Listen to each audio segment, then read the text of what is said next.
Hi folks, it's Andy and welcome to this week's Kendo Rant. I've got plenty of questions for you and we're going to jump straight into them in just a moment after I've reminded you to support the channel by shopping at KendoStar.com. You know this by now, right?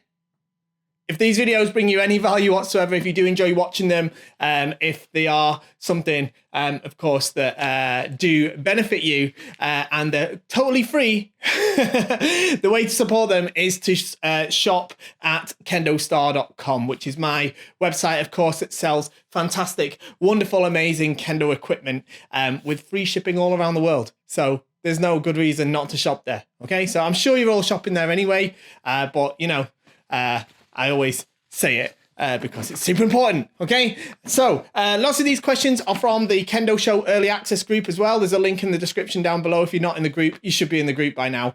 That's a great place to post the questions for these, of course, because there's thousands of Kendo guys in there from all around the world and of all different levels as well. So you get not just my response in these videos, but you get the sort of what do you call it? The 2 cents of of all those people as well. So without any more, let's get right into these questions. Right, first one. Do you have any intention of selling Tenouchi face masks or the plastic ones you mount inside the men? My dojo is looking at starting to train again, but I think everybody will be wearing masks of some sort. Pretty sure the face masks won't be stopping any sort of transmission on the receiving end. So I'm really glad you asked this. Actually, because quite a few people have asked me about it, because I've seen that somehow all of a sudden some Kendo equipment retailers have suddenly become experts in providing personal protective equipment for stuff like viruses as opposed to strikes from Shinai.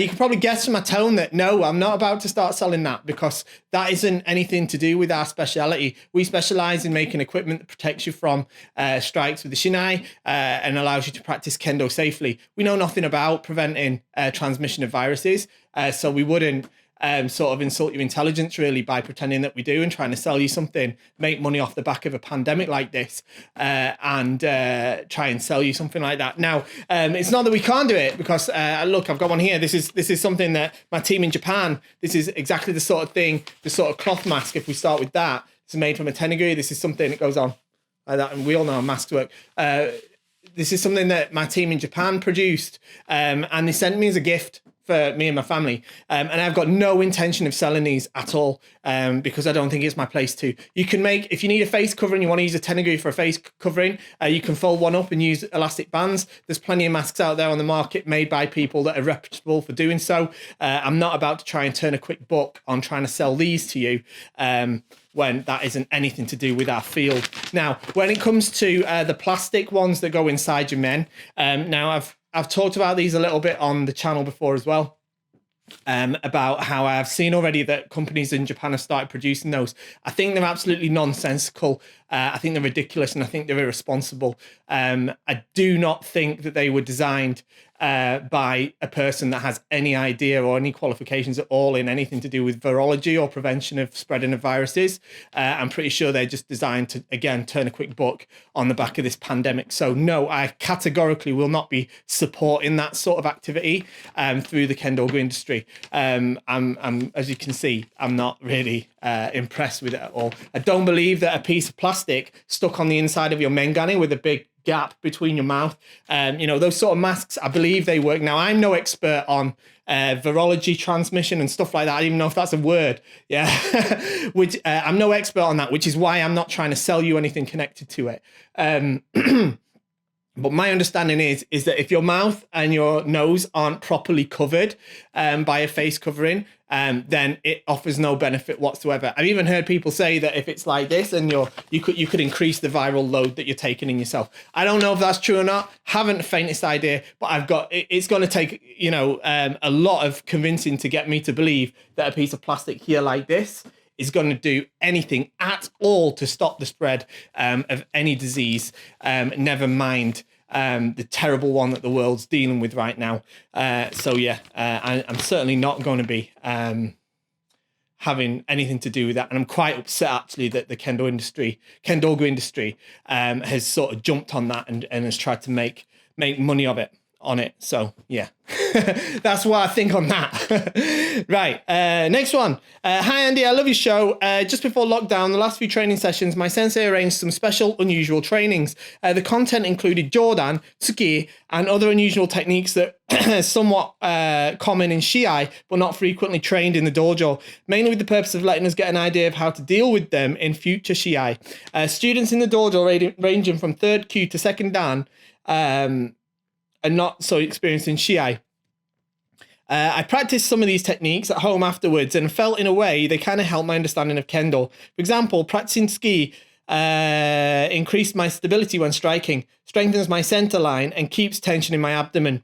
And doing katate tsuburi from Jordan, it helps me better understand Yuko Datotsu. So my questions are, do you think learning other kamae would enhance your chudan as well and our overall understanding of Kendo? Or would overdoing it distract us from chudan in the right way? Also, is there any resource for self-learning Nito? So great questions there, really great questions.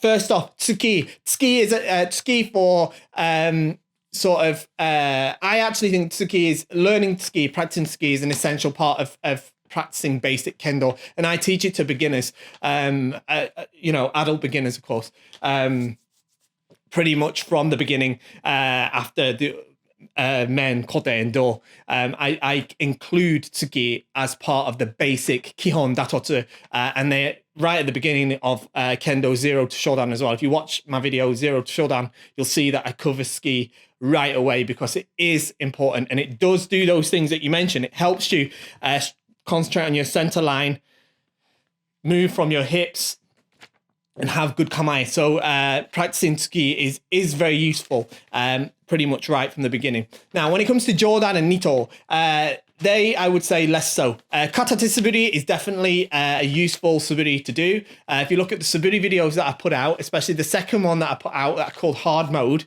which is like a suburi along, you can do suburi together with me. I think I did katate suburi in that, but I do it from chudan. You don't need to do from Jordan. You can do from chudan. Raise with one hand and swing with one hand. Don't need to do it from Jordan. I'm not quite sure how that would increase your understanding of Yuko Datotsu, but I definitely think there is things to be learned from practicing Jordan and potentially Nito as well, that would benefit your Kendo as a whole. And particularly a chudan. I've never seen somebody, and I've said this before, I've never seen somebody that's like really, really good at Jordan and then also, but like not very good at chudan. All the really good Jordan players I've seen are also pretty strong at chudan as well. I've seen lots of people that are like mediocre at Jordan and then have rubbish chudan. But lots of Jordan players that are very, very successful, of which there are very few, tend to also be very good at chudan as well. Now, I do think it can be beneficial, but probably, like, I'm sort of thinking about it now after I got 6th Dan, that maybe it's something that I should think about at some point. But I don't really feel like I've mastered enough of the basics of chudan. I don't think it's something that you're going to pick up at like Shodan or something or lower, and it's going to have a massive benefit to your chudan. Now, I'm not saying that you shouldn't do Jordan until your 6th Dan. I'm not saying that at all. Generally, I'd say that the best time to pick up Jordan is like from, it's not really to do with Dan grades. It's when you're able to make strikes with Kikentai no Ichi that fulfill the criteria of Yuko Datotsu, and you can do that consistently and correctly. And if you can do that, then you're able to pass 3rd Dan. So if you're at about 3rd Dan level, then I think that's a good time to start doing Jordan if that's something that you want to pursue, and you've got the sort of blessing, shall we say, of your teacher, who's happy to help you through it. But like if you're like 1st Dan or lower, like picking up Jordan is not going to help your chudan yet. You need to concentrate on your chudan. In terms of resources for self-learning Nito is self-learned Kendo, all right? There's very few Nito players that have learned Nito exclusively from a teacher. Having said that, after a certain level, pretty much after 4th Dan, actually, in my experience, and it might just be me, but all of Kendo is that anyway. You know, you do have teachers who help you along the path, but it's your path to walk. Now, I don't know of many resources that are there for self-learning it, but the thing is the key principles of Nito don't change, whether it's from Nito or Kendo with Ito, with Chudan or Jodan. The key principles, they just don't change between them. So the problem is, and the reason you don't see very many successful Nito practitioners is because they kind of miss that, and they do Nito to circumvent the core principles of Kendo and try to get away from doing this, not the harder stuff, but maybe some of the more rigid stuff that you have to do in Kendo. Nito is Kendo. I mean, Chudan is what I mean. They try to circumvent that by doing Nito instead, and because they can make contact with their opponent's bogo when they hit, they believe they're doing it properly and they're making Yuko Dototsu, and they're not. And then they go to Shiai, they don't score any points, they don't know why, they think the referees are bad because they don't know how to judge Nito and all this sort of stuff, and it's not true. You'll find that the very, very good Nito players that do exist, 8th Dan level Nito players, for example, the core concepts of their Kendo is the same as if it was Chudan. So what you need to be self-learning, you need to get your technique first in Chudan, be able to get to that level where you're able to make strikes with Kikentai no Ichi and consistently achieve Yuko Datotsu. Start to build an understanding of the more difficult concepts, things like seme, things like mawai, things like sen, these sort of things, and start to work on that. And then that in itself, once you start to understand these concepts, you'll be able to understand how to apply those to different styles of Kendo if you were to do it. Things like Jodan or Nito. Next one. Hi, Andy. I missed a cut last week with my question. I noticed that when demonstrating correct strikes with the hands only, many teachers use a hand position that looks similar to the shinai grip, with index fingers pointed out, thumb and 3 fingers curled around an imaginary scar. A fellow Kenshi in particular, I noticed Eiga Sensei in the recent home practice videos use an open knife hand with the fingers and thumb spread out slightly. And that's specifically talking about Tenouchi. They will use this technique. Looking through your videos, I noticed that you use the open hand technique a lot as well. Trying this myself, it seemed like keeping my hands open helped reinforce the idea that the grip is tension-free throughout the swinging motion right until the last moment. Is there truth in this, or is it just a stylistic choice? So what you're talking about is that, like, when you're demonstrating cutting techniques, whether you, like without a shinai as a teacher, whether you do it like this or whether you do it like this, yeah. And I have the tendency to do it like this with my hands open, because for me this part is less important about when it comes to what's relevant about what I'm talking about. I think it's a stylistic choice. I'm not saying that you shouldn't do it like that, but for me, I'm talking about, I'm imagining this as a straight line, which is harder to do that like that. So for me, it's also representing this kind of straightness of the shinai, for want of a better word, and also this action of the wrist here, which I think is a little bit harder to show when you've got your hands closed, which is why I like doing it that way. And I think probably my teachers in Japan did it that way as well. I feel like in Japan, this is the more common way to do it, but I might be wrong on that. It's mainly stylistic though, and I wouldn't read too much into it.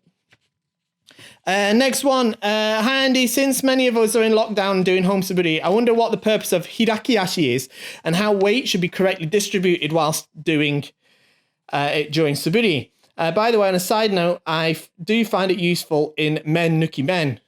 Keep well and stay safe. The situation is getting better. Yes, the situation is getting better, which is great news.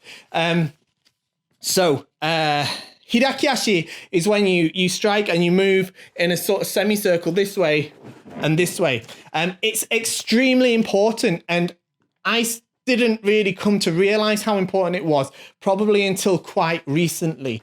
And that is because Although it isn't necessarily footwork that we obviously use in realistic in Shinai Kendo, shall we say, it's teaching us to be fluid and able to move our body in any direction using our ashisabaki. All right. Now, there are practical applications of hirakiashi. Like you said, men nuki men, when they come for men here, men this way. It's quite hard, really, though, to get that one off. It's more likely to be men nuki do. I see lots of sensei do that. Or probably more realistically, I would use it in something like men suriage men, something like that.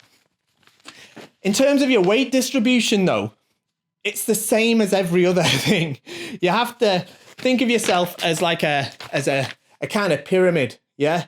And you're always moving like that. Imagine you were on wheels, yeah? So you don't want to be doing this as you do it. And obviously, this is a tight crop on the camera, so I can't show you everything, but you need to be moving from your lower body with your core rigid and strong. So it's this way and not sort of this way or that way, yeah? So here and here rather than here and here like this, okay, if that makes sense. You have to try and that's part of what's difficult about it, which is why we practice it, yeah, so that we can develop that movement, so that whenever we move in any direction, we're able to do so whilst retaining our weight balance in the correct position, so we can make a strike immediately. Okay. Okay, next one. Recently got a new Hakama, not from KendoStar. Sorry. What?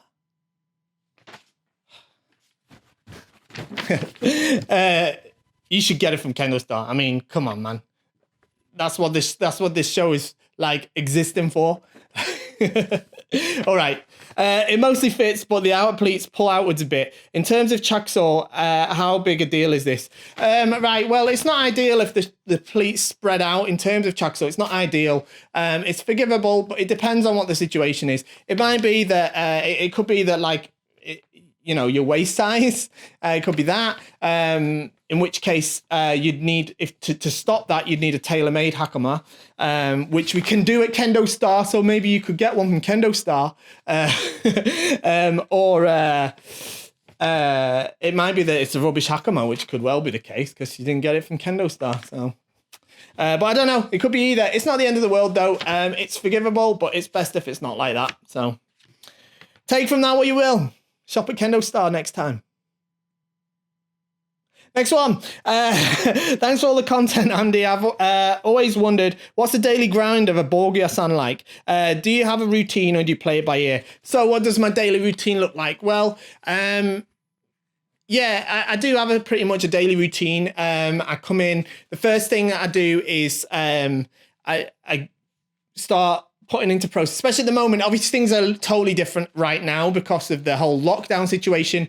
I don't have most of my staff here, and I'm running the show on a really sort of skeleton crew, shall we say? And I'm trying to spin a lot of plates on my own when I'd normally be delegating a lot of it out. But right now, I'm coming in. I'm getting all of our orders organised that we received over the last sort of 12 hours, probably since we left the office. Well, since we left the office the previous day. Get all the orders sorted, printed out, get all the products together that we can get together. Anything that's out of stock or needs ordering in, we get that ordered to our suppliers.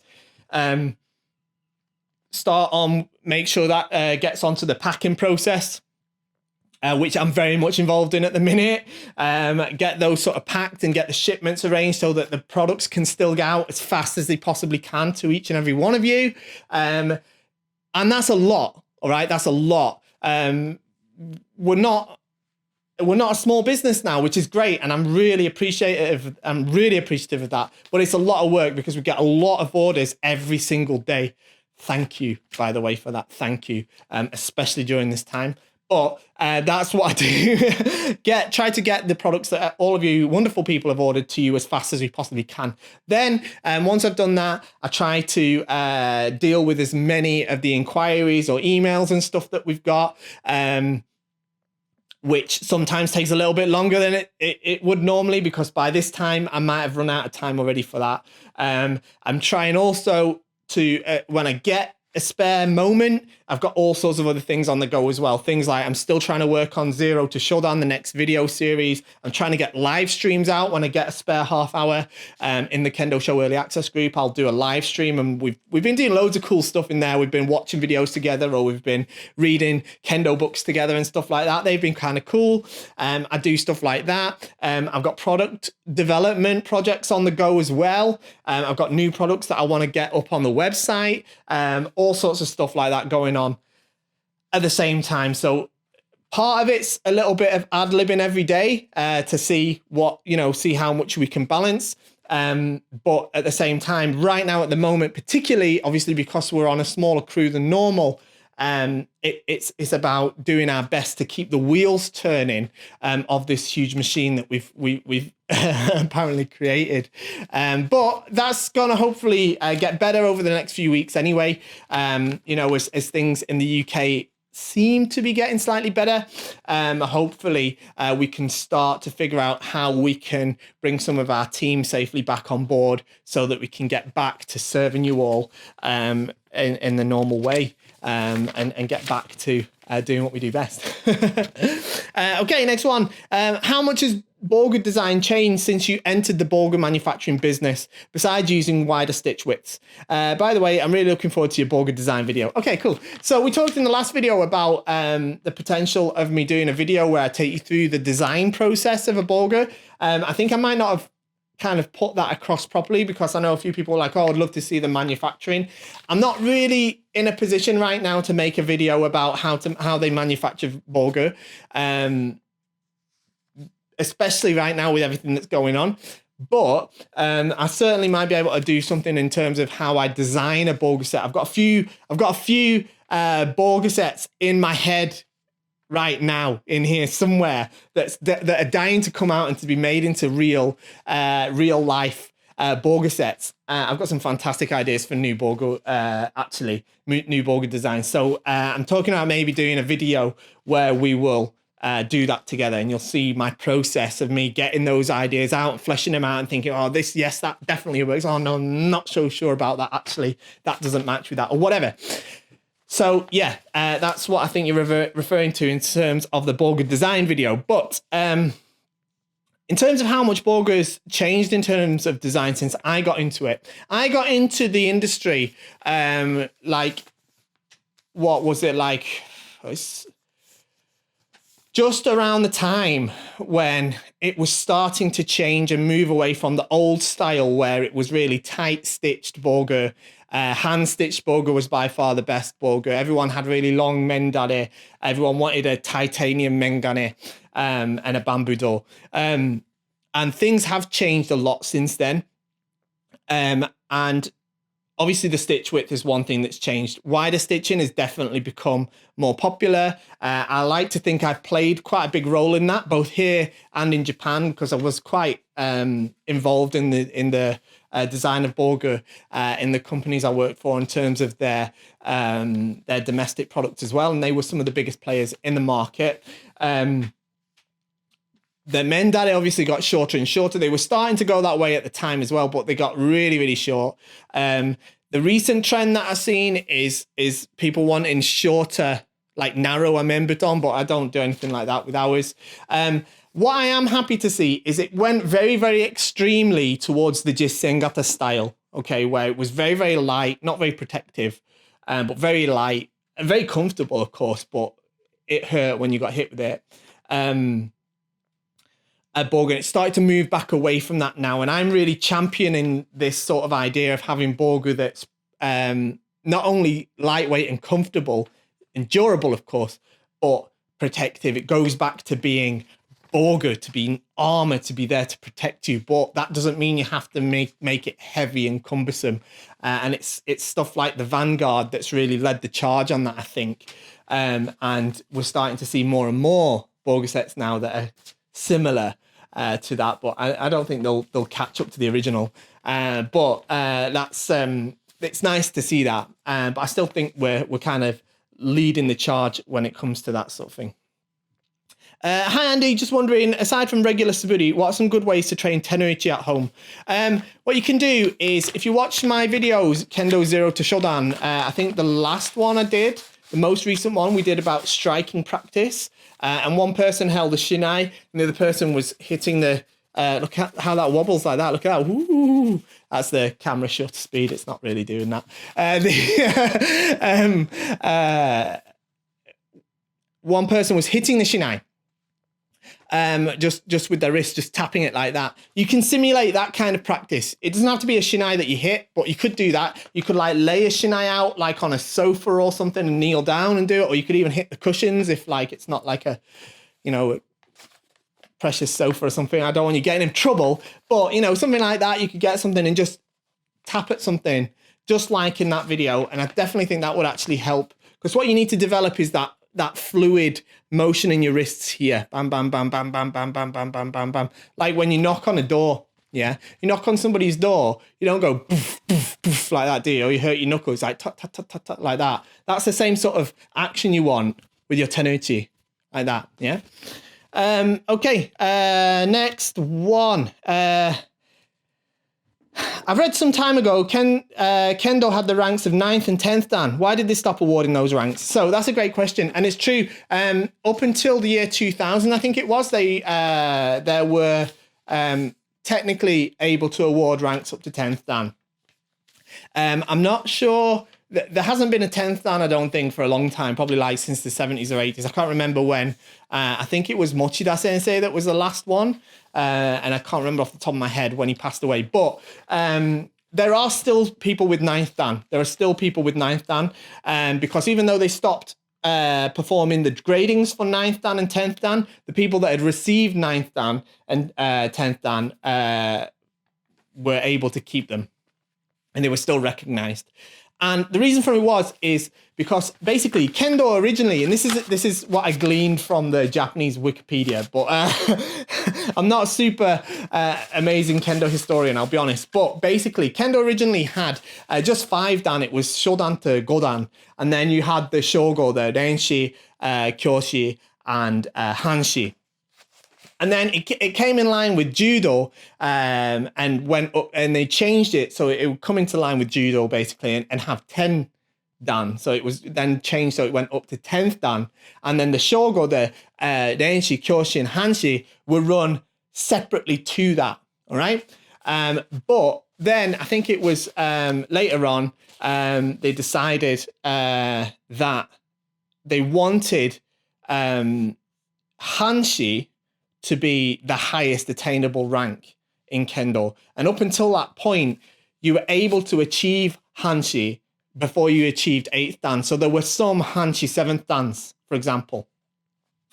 But they didn't want to do that, so they just restructured the whole thing. They said, right, we're just restructuring the whole thing. You can have Shodan to Hachidan, 1st Dan to 8th Dan, and the Shogo, which still run parallel, will go from Renshi, Kyoshi, Hanshi, but basically you can try to get Renshi after you get your Rokudan, you can try to get Kyoshi after you get your Nanadan, and you can try to get Hanshi after you get your 8th Dan. So the peak, the top of the tree, the highest rank is now Hanshi, and you have to be 8th Dan to be Hanshi. So that's why they restructured it in that way. All right, I don't have any other reason other than that. Next one, are there categories in Kendo competitions, and what are they based on? Age, title? I'm new to Kendo and I still do not participate in any sort of tournament, so I was wondering how it all works and what I can expect in terms of how opponents are chosen in tournaments.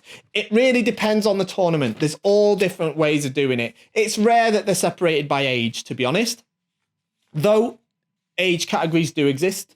I've been in tournaments, mainly in Japan, where there's more people practicing, where it is divided by age. Usually it's divided by gender, between male and female. And sometimes it's divided by rank. So maybe it will be Q grade division and Dan grade division. Sometimes they have like a 1st Dan to, say, 3rd Dan or 4th Dan, and then like a 5th Dan and above or 6th Dan and above division. They do that as well. But it depends, all right? But usually all this stuff is known beforehand, all right? So it could be like I'm in my first competition, in my first Shiai, I think I was second Q and my opponent was fifth Dan. So obviously I lost. But that's how it goes. You'll know beforehand. It's not too much to worry about. And you know, it'll be fine. Next one. Hi Andy, could you please make a video about how to tape the foot to prevent blister when practicing kendo, and also how to prevent hand blisters, because after Subiri practicing bare hand without kote, I get hand blisters all the time. Thank you. Right, so well, I'm not going to get my feet out on the camera, but I just use a bit of zinc oxide tape that's about 1 inch wide around my left big toe, and the rest. The way to fix the blisters on your footwork is to fix your footwork. Fix the blisters on your footwork. Fix the blisters on your feet is to fix your footwork. I don't know how you could tape up your whole foot to stop blisters, and I'm not sure it's a great idea. You'd be better with something like one of those tabby protectors. We've got them on KendoStar. You could use one of those. You've got like the split toe, and you can, they've got leather on the bottom. You could use one of those if you wanted to. But I don't think you need to start binding yourself in tape loads. As for your hands, you'll start to get calluses and resistance to it on your hand with practice. It's part of what we all go through. I'm not going to say start taping your hand up either. I've never done that, and I don't think it's something you should do. It's something you just need to practice through. Your feet will toughen up, your hands will toughen up, and everything will be fine. Next one. Can you tell us about a breakthrough you had in your early kendo career that was a general life lesson? Well, I thought about this after reading it, and I can't really think of something that was like, at the time, I was like, wow, that's a real breakthrough for my life. But thinking back to like some of the things in my early kendo career, shall we call it, do serve as real life lessons, and they help me now by remembering them. Things like when I was like third Dan and like in my sort of early 20s, and like suddenly suddenly in charge of a kendo club. Like I didn't know what I was doing, and I did my best with it, and we did all right. We trained really hard, and we ended up as the UK national champions. But the way I was teaching and stuff like that probably wasn't the most effective. It probably wasn't the best. And I use that experience now in the way that not just I teach and run my dojo, but how I obviously run my business, for example, and deal with my staff and stuff like that, is one example I can think of. But yeah, I mean, I don't really know otherwise. I mean, obviously, I was competing at a very high level, not very well and not so much success. Let me stress that. From a very early stage in my career, I was, I think I'd only been doing kendo for just over 2 years when I was first in the World Kendo Championships. So I was exposed to the pressure of that type of shiai very, very early on. And I didn't handle it very well for a long time. And it took me a long time to understand how to handle that. But once I figured that out much later, it definitely did help me handle things like, pressure and stuff in my everyday life as well. So I think there are definitely things, but it's difficult to sort of pinpoint just one. Okay, this is the last one. What do you think about Uchikomi-Dai and Kendo dummies? Since the lockdown is going to last a while, I'm starting to like the idea of buying one. Can we find them in Europe? So Uchikomi-Dai is basically a thing that you can use for striking practice, whether it's shaped like a person, or there's ones that are like a stick with a tire on. Yeah, they're great. If you've got space for one, definitely they're good for practice. Most people don't have them in their home. They're generally designed to be left at a dojo, which isn't something most of us can do. Certainly in Europe, because we usually just rent sports halls and then do kendo in there, so it's not our property, which is why you don't see them very often over here. But I do think they're good, because I do think it's important to practice actually striking something other than just doing suburi. So I definitely think they could be very, very helpful. If you want one, we can get them at KendoStar, no problem at all. And if you'd like to see them on the KendoStar website, let me know. And they're not cheap. I'm not going to lie, they're not cheap, because they're big, they're heavy, they're made of steel. So they're reasonably expensive to make, because they're not a massively in-demand item either.